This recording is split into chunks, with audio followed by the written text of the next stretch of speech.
हरियाणा से एक हैरान कर देने वाला मामला सामने आया। आप सोचिए, एक आईएएस से 5 करोड़ रुपए मांगे जाते हैं। इतनी हिम्मत आखिरकार किसकी हो सकती है? फोन करने वाला व्हाट्सएप कॉल करता है, अपना नंबर भी देता है, ये भी कहता है कि आप मुझे फोन कर सकते हैं और कितनी जानकारी निकाल लीजिए, मैं गुरुग्राम में रहता हूं। ये तमाम बातें होती है। आईएएस अधिकारी जो कि अपना काम बखूबी करती थी, लेकिन उसके साथ ऐसा हुआ उसने कभी सोचा भी नहीं था। एक जांच का वो सामना कर रही थी और इसी का फायदा उठाते हुए एक शख्स ने उनसे 5 करोड़ रुपए मांगे। इस मामले की शिकायत दे दी गई है, मामला भी दर्ज हो चुका है, लेकिन सवाल बड़ा उठता है, किसके कहने पर इतने हौसले बुलंद हो सकते हैं किसी अपराधी के कि वो किसी आईएएस अधिकारी को ब्लैकमेल करने की कोशिश करता है। जब यहां पर ब्लैकमेल का खेल नहीं चलता है, क्योंकि ऐसा मामला था नहीं, तो सेटलमेंट करवाने के नाम पर 5 करोड़ रुपए क्या किसी से ठगने का ये तरीका अपनाया जाता है? क्या कोई ये गिरोह है? क्या कोई गैंग है? इसके पीछे कौन हो सकता है? क्या कोई नेता भी हो सकता है? क्योंकि पूरे मामले में जिक्र एक राजनेता का भी हुआ है। कौन वो नेता हो सकता है? ये बड़ा सवाल है, ये जांच का विषय है। खबरें अभी तक पर आईएएस अनीता यादव एक्सक्लूसिव, हमने उनसे खास बातचीत की है और जानने का प्रयास किया कि पूरा मामला क्या है। आईएएस अनीता यादव से 5 करोड़ रुपए मांगे गए। एक मामले में सेटलमेंट करवाने के नाम पर 5 करोड़ रुपए मांगे गए। आरोपी ने कहा था किसी राजनेता ने ड्यूटी लगाई थी। ये बड़ी बात कही है, ये हर किसी की सुरक्षा का विषय है। अनीता यादव कह रही है इतनी हिम्मत नहीं होनी चाहिए। अनीता यादव ये कहते नजर आई है। ऐसे में अब ये पूरा मामला दर्ज हो चुका है, लेकिन फिर भी कई सवाल थे मन में जिनके जवाब अनीता यादव ही दे सकती थी।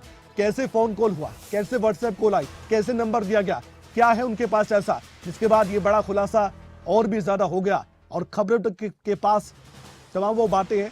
सबसे पहले इंटरव्यू हम आपको दिखाने जा रहे हैं, तो देर ना करते हुए सीधे वो खास बातचीत सुनवाते हैं। आइए हम आपको सीधे लिए चलते हैं अनीता यादव के पास, और जो मैंने बातचीत की उनसे वो पूरी बातचीत आप सुन सकते हैं। इस अधिकारी से 5 करोड़ रुपए मांगे गए हैं। एक मामला सेटलमेंट करवाने के एवज में ये 5 करोड़ रुपए कोई कैसे मांग सकता है? इतनी हिम्मत कैसे किसी की हो सकती है? सवाल बड़े हैं। हमारे साथ खुद वो आईएएस अधिकारी जुड़ चुकी हैं, सीनियर अधिकारी हैं अनीता यादव जी। अनीता जी, बहुत बहुत स्वागत है आपका खबरें अभी तक पर।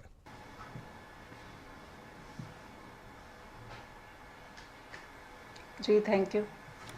अनीता जी, ये मामला बहुत संगीन है, आपने शिकायत भी दर्ज करवाई है, मामला दर्ज हो चुका है। ये पूरा मामला अपनी जुबानी आप बताएंगे, कैसे आपके पास फोन कॉल आता है? 3 मार्च को आपने बताया एक फोन कॉल आता है, उस दौरान सबसे पहले आप बताइए फोन कॉल कर क्या कहा जाता है आपको?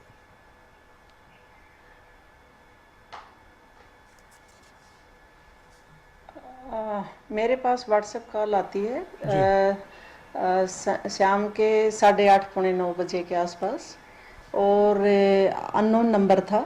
वो कॉल मैंने उठाई, साथ में मेरी दोनों बेटियां बैठी हुई थी। तो उस बंदे ने कहा कि अनीता जी बोल रहे हो? मैंने कहा कि हाँ जी मैं बिल्कुल बोल रही हूँ। तो उसने कहा कि आप ये है कि जी व्हाट्सएप कॉल पे मैंने कुछ मैसेज भेजा है, आप एक बार वो देखो।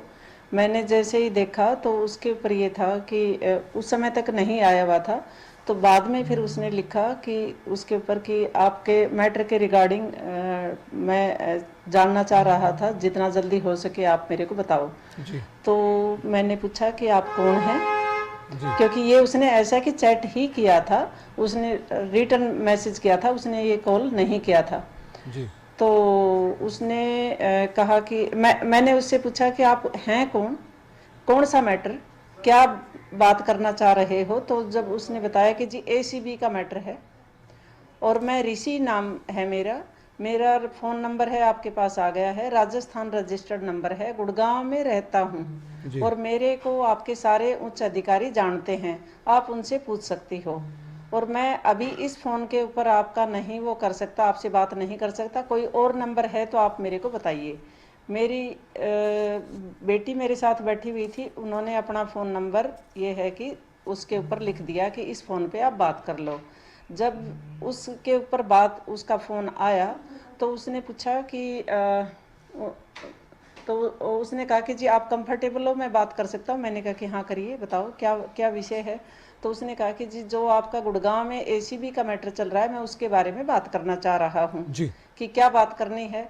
तो उसने कहा कि जी आप इस मैटर से निकलना चाहते हो या नहीं निकलना चाहते? तो मैंने कहा कि निकल तो मैं अपने आप ही जाऊंगी, बिल्कुल। क्योंकि ऐसा है कि मेरा इसमें कोई रोल नहीं है। बिल्कुल। तो वो कहने लगा कि आप निकल तो नहीं पाओगे। और तो मैंने कहा कि क्यों नहीं निकल पाऊंगी। कहता है कि मैं ये थोड़ी कह रहा हूँ कि आपका कोई रोल है, लेकिन आप इस मैटर से नहीं निकल पाओगे, और अगर ये है कि आपको हमारी ज़रूरत पड़ेगी। तो मैंने कहा कि आपकी क्या क्या वो है। तो उसने कहा कि मेरे को ऐसा है कि 5 CR चाहिए। ठीक। तो मैंने उसे कहा कि, और बोले कि हम आपकी पोस्टिंग वगैरह भी करा सकते हैं। मैंने उसे कहा कि मुझे कोई पोस्टिंग वोस्टिंग कुछ नहीं चाहिए, और मैटर में तो मैं अपने आप निकलूंगी। ठीक है। उसने कहा कि जी आप सोच के बता देना, उच्च अधिकारी हो और आप अपने सीनियर से बात कर लेना, जी। कोई बात नहीं है। मैं जी। तो उसने फिर ये है कि बोल मैं कल अब आपसे कल बात करूंगा। जी। उसके बावजूद फिर उसने ऐसा है कि लिख के भेजा, उसी फोन के ऊपर लिख के भेजा, 5 required to settle the matter, और बाकी आपकी मर्जी। उसके बाद में ये सारी जो कन्वर्सेशन थी, मैंने क्योंकि एसीबी का मैटर था, जी। इसलिए शत्रुजीत कपूर जी को लिख के सारा का सारा मैटर उनसे उनकी नॉलेज में डाला, और मैंने 3 कॉल भी किए, लेकिन ये है कि कॉल का जवाब नहीं आया। मैडम मैंने 3 मार्च की इमीडिएटली बात कर रहे हैं आप? चंद्रमोहन 3 जो मार्च को एसपी जो फोन गुड़गांव कॉल है, आया, जो मैंने व्हाट्सएप उनको कॉल लिख आया, के तब भेजा की ये सारा, बात कर और रहे हैं आप? सारी डिटेल्स। उसी दिन आपने शिकायत? 3 मार्च की। जी जी, उस जी दिन जी शिकायत आपने जी। की? जी। चंद्रमोहन जी का कॉल आया 15 मिनट के बाद में। उन्होंने कहा कि मैं अभी इस आदमी को उठाता हूँ, और मेरे हाथों में तो खुजलाहट होने लगी है, इसको अभी उठा के और इसका रिमांड लेता हूँ। ओके। अगले दिन फिर ये है कि मैंने चंद्रमोहन जी से फिर 4 तारीख को मैंने 10:30 बजे भी कॉल किया। मैंने ये है कि उनको 12:30 बजे भी कॉल किया, 5:30 बजे के आसपास भी कॉल किया, ये जानने के लिए कि क्या रहा रात को, कौन आदमी था कौन नहीं था। बिल्कुल। उन्होंने की तरफ से कोई रिप्लाई नहीं आया। जी। 6 बजे के आसपास इस आदमी का फिर ये है कि कॉल आया। ये कहने लगा कि अनीता जी, कल मैं ऋषि बोल रहा हूँ, कल ही आपसे बात हुई थी। तो ओके। ये सारी रिकॉर्डिंग 4 तारीख की नहीं हो पाई, क्योंकि दूसरा फ़ोन आसपास नहीं था, ओके। और एप्पल के फ़ोन में रिकॉर्डिंग नहीं हो पाती। ओके। तो उसमें फिर ये है कि उसने कहा कि, मैंने कहा कि हाँ बोलिए। तो कहता है कि जी ऐसा है कि कल जो मैंने कहा था वही। मैंने कहा कि भैया कि कान खोल के सुन लो, ना मैंने किसी से, ऐसा है कि ना मेरा इस केस में रोल, ना मैंने किसी से 5 पैसे लिए, ना मैं किसी को दूं। तो उसने कहा कि ये फाइनल बात है। मैंने कहा कि 100% फाइनल बात है। तो बोले कि ऐसा है कि फिर तो आप इस केस से नहीं निकल पाओगी, और आपको ऐसा है कि हमारी ज़रूरत पड़ेगी, फील फ्री टू कंटेक्ट, आपके पास ऐसा है कि नंबर आया हुआ है। ये चीज़ उसने लिख के भी भेजी, फील फ्री टू कंटेक्ट, और उसने यू विल नीड। ओके। ठीक। और उसने ऐसा कि फ़ोन रख दिया।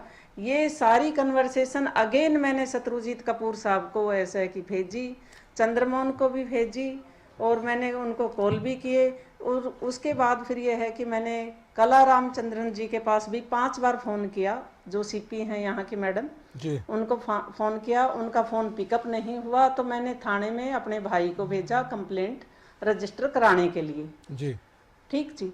और उसके बाद में फिर ये है कि 6 तारीख को, ये कल शाम को कंप्लेंट रजिस्टर हुई है। मैंने सारा मैटर उसी रात को ही फिर चीफ सेक्रेटरी महोदय के भी नॉलेज में लेके आई, और अगले दिन 6 तारीख को मैं होम मिनिस्टर साहब के भी ऐसा है कि उसमें लेके आई। चीफ सेक्रेटरी साहब का मैं बहुत आभारी हूँ। उन्होंने तुरंत ही ये है कि रिस्पॉन्ड बैक किया, और उन्होंने कहा कि मैं विजिलेंस अथॉरिटीज़ को डायरेक्शन देता हूँ कि ऐसा है कि वो इस पे इमीडिएटली कार्रवाई करें। और होम मिनिस्टर साहब का भी मैं बहुत बहुत ऐसा है कि शुक्रिया वो करती हूँ कि तुरंत एफआईआर दर्ज कराई।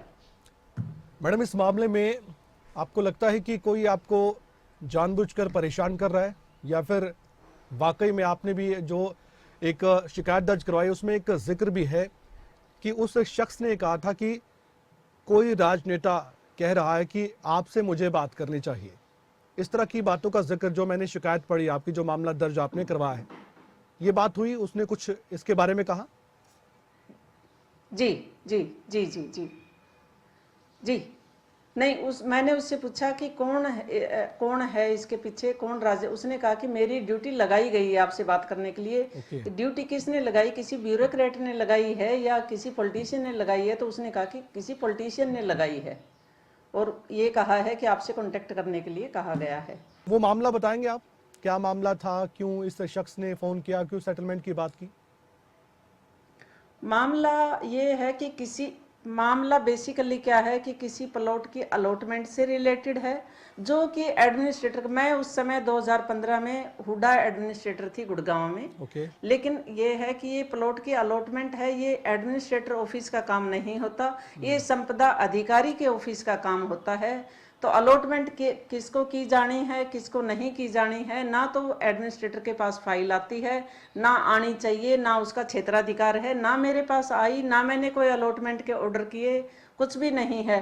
मेरे पास तो फाइल इस प्लॉट की डिमार्केशन के लिए आई थी, जिसमें मैं सीए हुड्डा ने 2007 की पॉलिसी के तहत मैं पूरी तरह से अनटाइटल्ड थी, मैंने सिर्फ डिमार्केशन की थी, वो मेरा क्षेत्राधिकार था। डिमार्केशन बिल्कुल सही है। अलॉटमेंट है, क्वेश्चन में है अलॉटमेंट, अलॉटमेंट किसने की है किसने नहीं की है वो तो जांच करे, एसीबी है वो जांच करे किसने की है, क्यों की है, क्यों होनी थी नहीं होनी थी, ये मेरा विषय नहीं है। अब आप क्या मांग करती हैं, आप क्या चाहती हैं? इस तरह का जो कॉल आपके पास आया, व्हाट्सएप कॉल आया, उसके बाद आप क्या प्रशासन को और सरकार को कहना चाहती हैं हमारे जरिए? मेरा तो रिक्वेस्ट यही है कि इस मामले में दूध का दूध पानी का पानी हो, और ये है कि एकदम फेयर ऐसा है कि जांच हो, और जो राजनेता या जो कोई पॉलिटिशियन जो इसके पीछे कोई राजनेता का वो बता रहा था, या अगर कोई ब्यूरोक्रेट है तो उसकी भी ऐसा है कि जांच होनी चाहिए कि कौन था क्या नहीं है। वो भी ऐसा है कि इस आदमी के साथ साथ ऐसा है कि उस आदमी की भी गिरफ्तारी हो, क्योंकि आप ये मैडम देखिए दिया कि था ये आपको, गैंग बना के जी काम हो रहा था। जी जी जी, आपने कहा कोई गैंग बनाकर काम हो रहा था, ऐसा लग रहा जी है? जी जी जी जी। मैडम उसने नंबर भी दिया था, दोबारा आपने फोन करने की कोशिश की, या फिर जहां आपने मामला दर्ज करवाया है पुलिस ने कोई जानकारी, कोई अपडेट दिया आपको किस मामले में, कैसे इन्वेस्टिगेशन चल रही है, कितनी तेजी से चल रही है?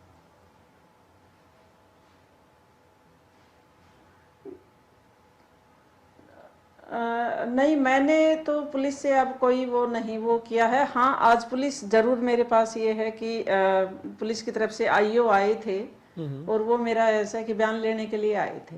जी, लेकिन ये भी लगता है आपको कि किसी राजनेता का इसमें जिक्र हुआ है कि मेरी ड्यूटी लगाई गई है, किसी जी। नेता ने बोला है, सुरक्षा की भी डिमांड आप करते हैं कि आपको थोड़ा सा खतरा महसूस हो रहा है कि ऐसे लोग जब इतनी हिम्मत कर सकते हैं फोन कॉल करने की, तो वो कुछ भी कर सकते हैं फिर? कुछ भी कर सकते हैं जी, कुछ भी कर सकते हैं। तो आपके परिवार, आपके लिए सुरक्षा होनी चाहिए।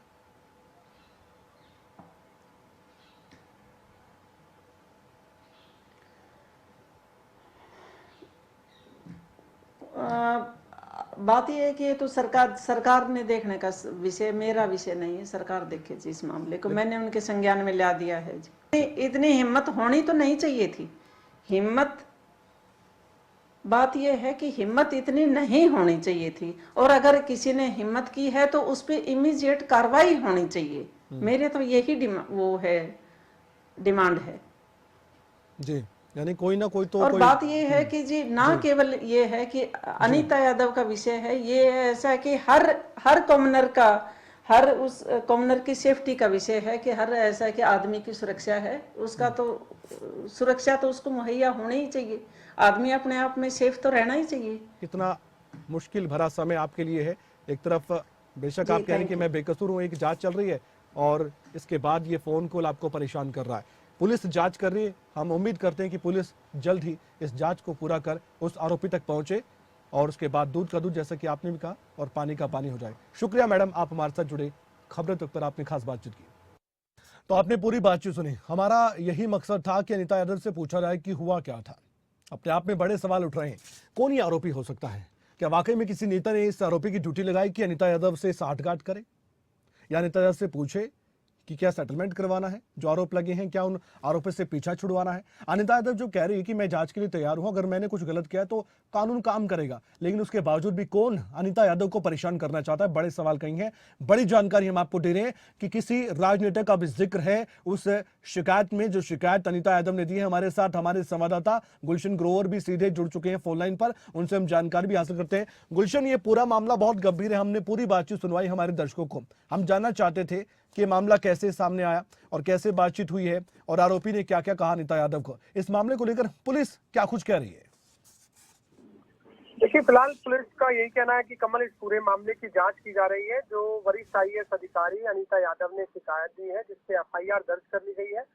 हालांकि कमल, यहाँ पर एक सवाल और है कि जिन धाराओं के तहत मुकदमा दर्ज किया गया है, उसमें वरिष्ठ आईएएस अधिकारी अनीता यादव का ये भी कहना है कि 120B की धारा भी लगनी चाहिए, क्योंकि जिस तरह से ऋषि ने जो कॉल किया है, उसने ये भी कहा है कि इसमें कोई पॉलिटिशियन है, उसमें पॉलिटिशियन के आधार पर ही आपकी जो जांच है उसको सेटल करवाना चाहते हैं। यानी कि किसी पॉलिटिशियन का नाम उसने लिया तो नहीं, लेकिन ये जरूर कहा कि उसकी किसी पॉलिटिशियन से बात हुई है और उसके आधार पर वो अनीता यादव से बात कर रहा है और अनीता यादव से इस एसीबी एंटी करप्शन ब्यूरो में जो जांच चल रही है उसमें निकलवाने की बात कर रहा है। यानी कि 120B के तहत भी इसमें धारा जोड़नी चाहिए ताकि जो और लोग हैं वो भी शामिल हो सके।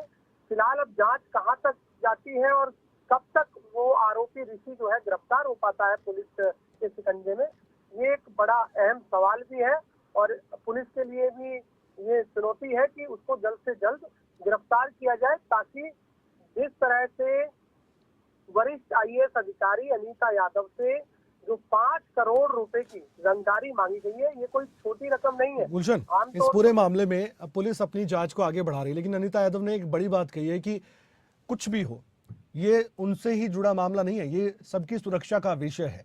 और ऐसे में उनकी ओर से एक और बात कही गई है, इसमें चाहे कोई ब्यूरोक्रेट्स हो, चाहे कोई राजनेता हो, जैसा कि आरोपी ने भी कहा था कि मेरी ड्यूटी किसी नेता ने लगाई है।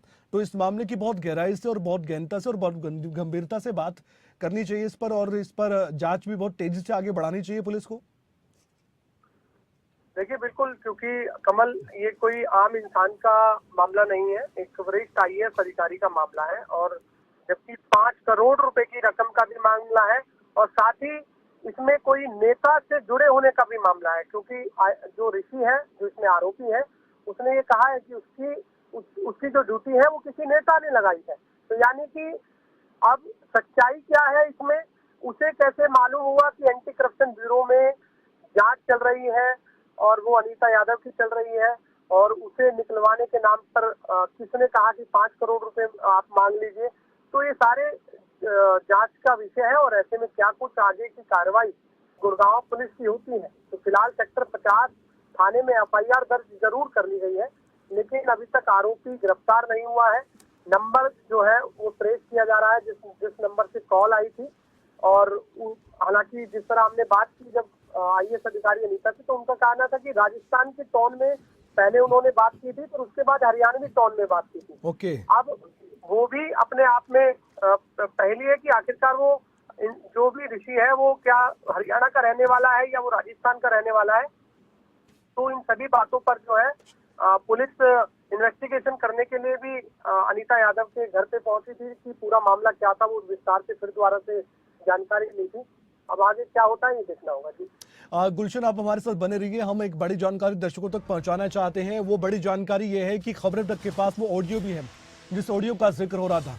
अनीता यादव ने कहा कि हमने दूसरे फोन से उस ऑडियो को रिकॉर्ड किया क्योंकि वो इसे सबूत के तौर पर लेना चाहती थी, और क्योंकि पुलिस के सामने साक्ष्य पेश करने होते हैं, सबूत पेश करने होते हैं, और इसलिए उस ऑडियो की रिकॉर्डिंग दूसरे मोबाइल से की गई है। क्योंकि उनके पास जो फोन था उसमें रिकॉर्डिंग तो नहीं होती थी, लेकिन दूसरे मोबाइल में उन्होंने रिकॉर्डिंग की और पूरी रिकॉर्डिंग को उन्होंने रिकॉर्ड करके पुलिस को सौंपा है।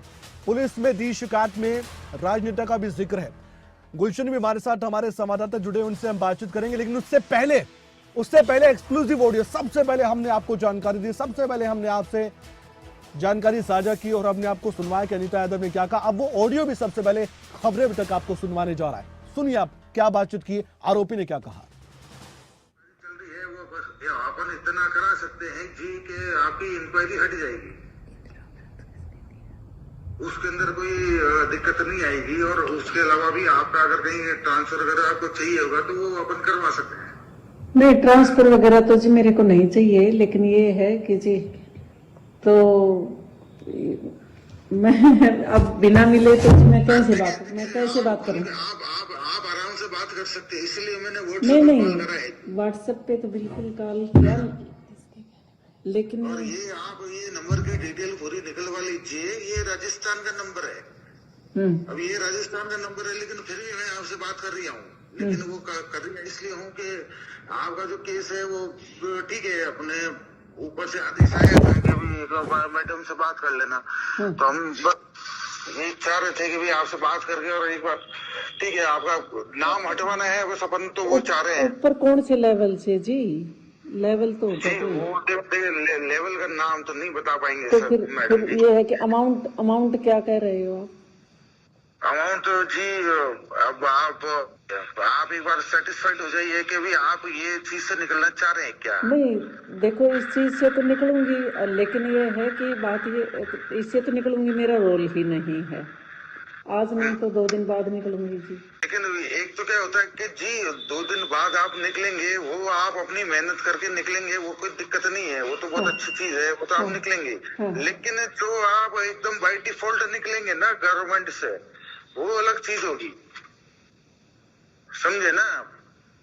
नहीं, मेरे पास फिर ऐसा है कि जी इतना जब मैंने कुछ किया ही नहीं, तो अमाउंट तो आप बताओ ना। अमाउंट जी मैंने तो कुछ देखिए करा नहीं। देखिए देखिए जी, आपने करा कि नहीं करा वो तो ऊपर वालों की नजर में है, वो अपने नजर में नहीं है। सही हमको जो बोला गया है, वो जो हमने आपको मैसेज छोड़ने का लिए वो कर दिया। बोला उसके अंदर किसने अपना जी? यही तो बताओ ना प्लीज।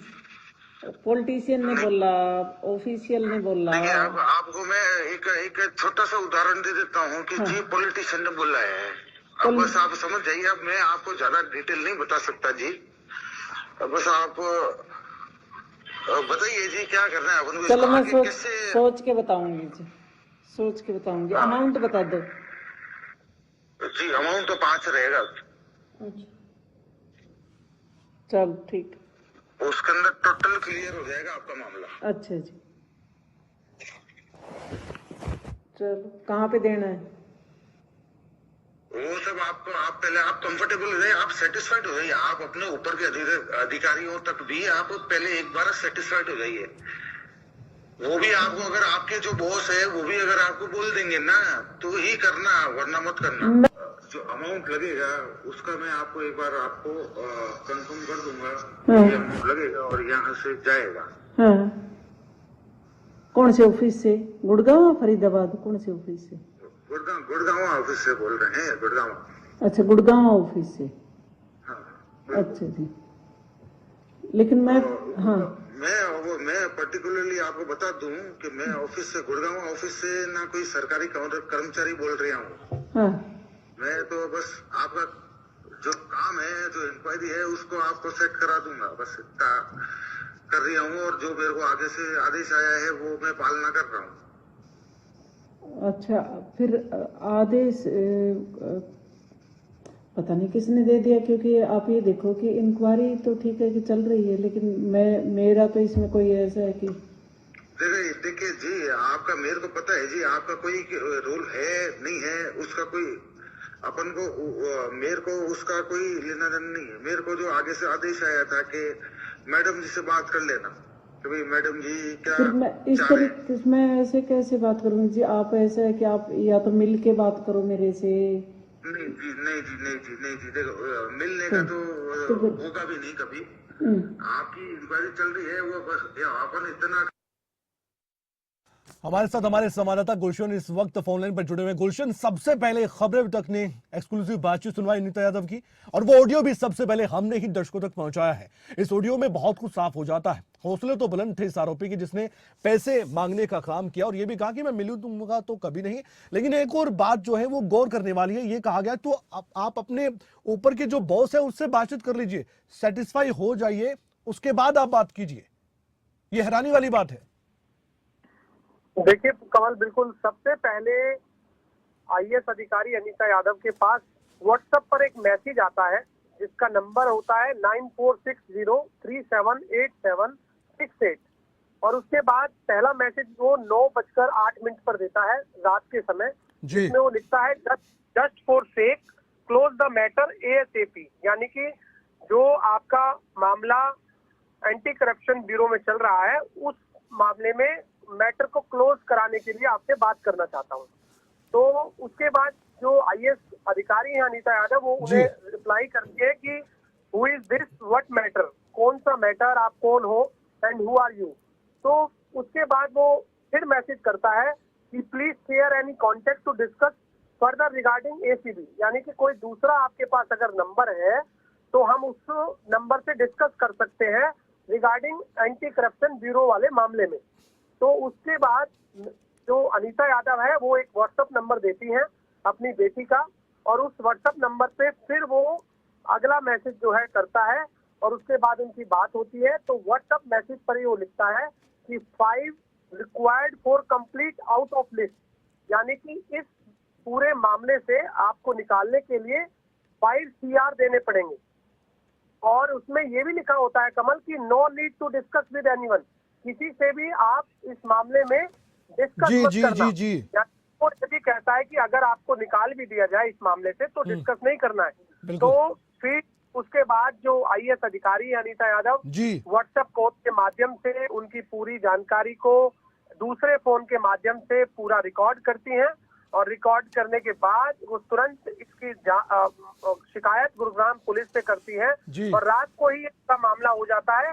और सबसे बड़ी बात उन्होंने बताया कि उन्होंने चीफ सेक्रेटरी संजीव कौशल जी को पहले ये पूरा मामला मेल के माध्यम से जानकारी करके बताया, और जब सुबह जब वो जागी जी। तो उसके बाद उन्हें जानकारी मिली कि जो चीफ सेक्रेटरी हैं संजीव कौशल, उन्होंने इस मामले की पूरी तहकीकात तक जाने के लिए ठीक है। जो एंटी करप्शन ब्यूरो के बिल्कुल जो ये बातें अनीता यादव ने भी साझा की थी जब उन्होंने हमसे बातचीत की थी। और गुलशन, ये मामला बहुत गंभीर है, इस मामले में पुलिस को जल्दी कदम उठाना होगा। ACB से जुड़ा मामला है, कहा गया कि सेटलमेंट हो जाएगी, कैसे हो जाएगी ये भी बड़ा सवाल था। ये आरोपी जरूर पकड़ में आने के बाद हो सकता है खुलासा करे, या फिर हो सकता है कि कोई ना कोई खुद का लालच हो इस शख्स का। लेकिन अनीता यादव को लगता है कि जब किसी नेता का जिक्र किया इसने कि मेरी ड्यूटी लगाई गई है, हो सकता है कोई गैंग भी हो, कुछ भी हो, मामले का पर्दाफाश जल्द होना चाहिए, यही हम चाहते हैं।